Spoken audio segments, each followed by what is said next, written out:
Hi అండి, అందరికీ నమస్కారం. మనసే మౌనం ఛానల్కి స్వాగతం. ఆనాటి హాస్యనటుడు పద్మనాభరావు గారి గురించి మాట్లాడుకుందామండి. పద్మనాభం అసలు పేరు బసవరాజు వెంకట పద్మనాభరావు. పద్మనాభం గారు 1931 ఆగస్టు 20 సింహాద్రిపురం కడప జిల్లాలో జన్మించారు. తండ్రి పేరు వెంకట శేషయ్య, తల్లి పేరు శాంతమ్మ. పద్మనాభం గారు తండ్రి తాత కరణం చేసేవారు. పద్మనాభం గారికి చిన్నప్పుడు సైకిల్ కొనుక్కోవాలని ఆశ. ఆయన రంగస్థల నటుడు కూడా. అయితే సినిమాల్లో నటించాలని ఆయన ఫ్రెండు ఇంట్లో చెప్పకుండా మద్రాసు వచ్చేశారు రైలు ఎక్కి.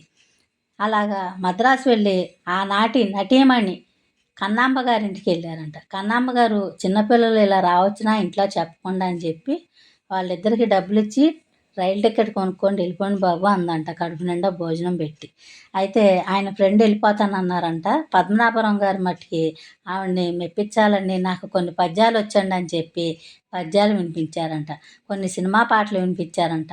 ఆయన పట్టుదలను చూసి సరే బాబు నువ్వు అలాగే సినిమాలో నటిద్దుగానని చెప్పి ఆయన అలా చేరదీశారంట కన్నాంబ గారు. పద్మనాభం గారు ఫస్ట్ నటించిన చిత్రం జానపద చిత్రం 1945 మాయాలోక అనే సినిమాలో నటించారు. రెండవ సినిమా త్యాగయ్య, మూడవ సినిమా ముగ్గురు మరాఠేలు. ఈ సినిమాలో కన్నాంబ గారు కూడా నటించారు. పద్మనాభ గారు కొన్ని సినిమాలో కోరస్ కూడా పాడేవారు. పద్మనాభ గారు 1964లో రేఖ అండ్ మురళి ఆర్ట్స్ పేర చిత్ర నిర్మాణ సంస్థ ప్రారంభించారు. ఆయన తీసిన చిత్రాలు చెప్పుకుందాం. దేవత, రామారావు గారు సావిత్రి నటించిన దేవత.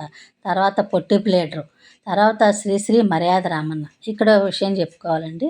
శ్రీశ్రీ మర్యాద రామన్లో రామకృష్ణ, హర్నాథు, శోభన్ బాబు, కృష్ణ నటిస్తారండి ఒక పాటలో. ఆ పాటలో శోభన్ బాబు గారికి పాడింది ఎస్వి బాలసుబ్రహ్మణ్యం గారు. ఎస్వి బాలసుబ్రహ్మణ్యం గారు కూడా ఈ సినిమాలో శ్రీశ్రీ మర్యాద రామన్తోటే ఫస్ట్గా పాడటం మొదలుపెట్టారు. శోభన్ బాబుకి పాడారు మర్యాద రామన్ అనే చిత్రంలో. తర్వాత పద్మనాభం గారు జాతకరత్నం మిడతం బొట్లు తీశారు. 1968లో శ్రీరామ కథ నిర్మాత దర్శకత్వం వహించారు. 1970లో వాణిశ్రీ నటించారండి ఈ సినిమా కథానాయక మొల్ల.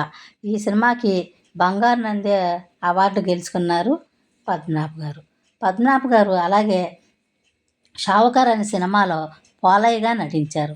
ఈ పోలయ్య అన్న పాత్రకి బాలకృష్ణని తీసుకుందాం అనుకున్నారండి ఆనాటి హాస్య నటుడు. అప్పుడు కొంతమంది లేదు ఈ పద్మనాభం అన్న అతన్ని నటింప చేద్దామని చెప్పి పోలయ్య పాత్ర ఇచ్చారు షావుకార్ అనే సినిమాలో. ఆయన నటన అంటే ఎంతమందికి ఇష్టం అండి. ఆయన హాస్యం నటన అంటే నాకు చాలా ఇష్టం అండి. పద్మనాభ గారు ఆ రోజుల్లో జీవించేసేవారండి. ఓల్డ్ ఈజ్ గోల్డ్ అండి. ఆయన నటించిన కొన్ని సినిమాలు చెప్పుకుందామండి.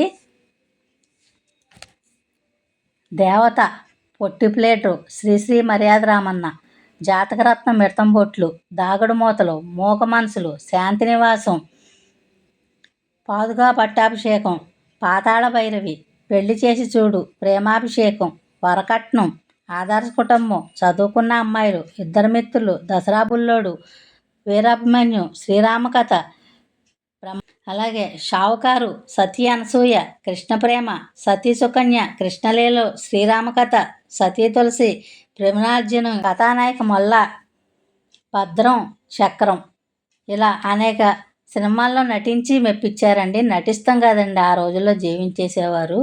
ఏమైనా తప్పులు మాట్లాడుంటే మన్నించండి. ఈ పద్మనాభం గారి వీడియో మీకు నచ్చినట్లయితే లైక్ చేయండి, షేర్ చేయండి, మర్చిపోకుండా సబ్స్క్రైబ్ చేయండి. అలాగే లేత మనసుల్లో కూడా నటించారండి. ఏమన్నా తప్పులు మాట్లాడుంటే మన్నించండి. ఈ వీడియో మీకు నచ్చినట్లయితే లైక్ చేయండి. మనసే మౌనం ఛానల్ అండి. థ్యాంక్స్ ఫర్ వాచింగ్ అండి.